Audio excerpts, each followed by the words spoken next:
नमस्कार दोस्तों, मैं मोहन सिंह और आप लोग देख रहे हैं सिस्कॉम कंप्यूटर एजुकेशन यूट्यूब चैनल। दोस्तों आज की इस वीडियो में हम आपको बताएंगे कि एक्सेल के अंदर आप लोग सेल्स इनवॉइस को कैसे बना सकते हो।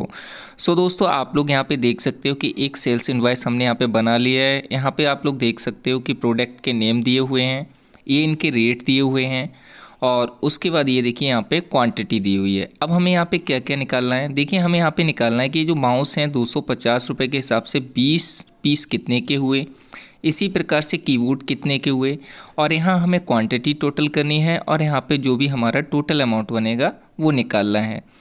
तो दोस्तों इसको निकालने के लिए सबसे पहले आपको इस सेल पे आना है, ठीक है। उसके बाद आपको क्या करना है, इसकी मल्टीप्लाई करनी है। मल्टीप्लाई कैसे कर सकते हैं आप लोग, तो देखिए यहाँ पे बराबर, उसके बाद आपको सम लिखना है, ब्रैकेट ओपन करना है।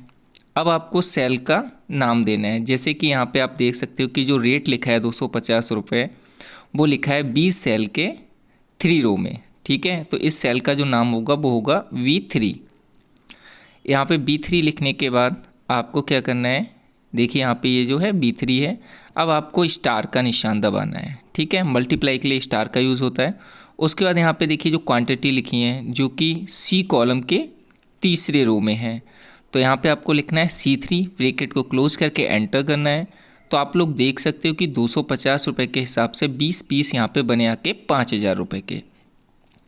अब दोस्तों इसी प्रकार से अगर हम कीबोर्ड का निकालना चाहें तो कैसे निकालेंगे, तो देखिए यहाँ पे हम फार्मूला लगा के आपको दिखाते हैं।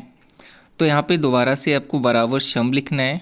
सम लिखने के बाद आप चाहें तो 280 जो लिखे हुए हैं इस सेल पे क्लिक कर दीजिए तो भी सेल का नाम आ जाएगा, या फिर आप लिख सकते हो V4। उसके बाद स्टार यहाँ पे आप क्लिक कर लीजिए या फिर C4 लिख लीजिए। तो यहाँ से मैंने C4 लिख दिया, ब्रैकेट को क्लोज करना है, एंटर कर देना है। तो देखिए इसकी भी मल्टीप्लाई होकर यहाँ आ गई, लेकिन मैं आपको बताता हूँ कि फार्मूला को केवल एक बार लगाइएगा। उसके बाद यहाँ पे देखिए कर्नर पे आइए और इसको पकड़ के नीचे की साइड ड्रैग कर दीजिए, आपके सभी का यहाँ पे अमाउंट निकल के आ जाएगा।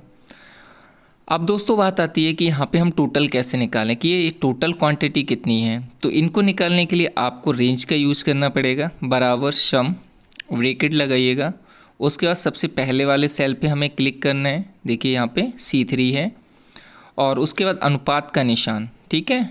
और इसके बाद आपको आना है लास्ट वाले सेल पे क्लिक कर देना है, इस पर क्लिक कर दीजिए और उसके बाद ब्रैकेट को बंद करके एंटर कर लीजिएगा। तो आप देख सकते हो कि ऊपर की जितनी भी रेंज थी वो ऐड होके यहाँ पे आ चुकी है।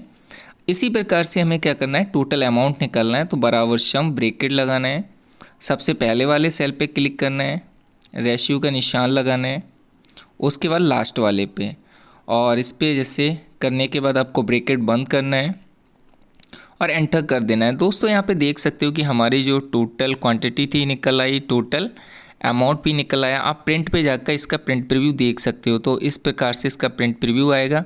दोस्तों यहाँ पे देखिए अभी जो रो कॉलम है शो नहीं हो रहे हैं। अगर रो कॉलम को भी आपको शो कराना हो तो आपको क्या करना है, पेज लेआउट पे जाना है और पेज लेआउट पे जाने के बाद आपको देखिए ग्रेड लाइन, यहाँ पे देखिए प्रिंट का ऑप्शन दिया हुआ है, यहाँ पे आपको क्लिक कर देना है। इस पे टिक लगाने के बाद जब भी आप प्रिंट निकालेंगे तो आपका जो प्रिंट है वो ग्रेड लाइन में निकल के आएगा, जैसा कि आप लोग यहाँ पे देख सकते हो। तो दोस्तों आज की इस वीडियो में हमने सीखा कि सेल्स इनवॉइस कैसे बनाएं। दोस्तों अगर आपको वीडियो अच्छी लगी हो तो वीडियो को लाइक कीजिएगा। अगर अभी तक आप लोगों ने चैनल को सब्सक्राइब नहीं किया है तो चैनल को सब्सक्राइब कर लीजिएगा, क्योंकि हम आपके लिए कंप्यूटर से रिलेटेड ऐसी इंपॉर्टेंट वीडियोज़ को लाते रहेंगे। तो दोस्तों आज की इस वीडियो में बस इतना ही, मिलते हैं नेक्स्ट वीडियो में। Thanks watching this.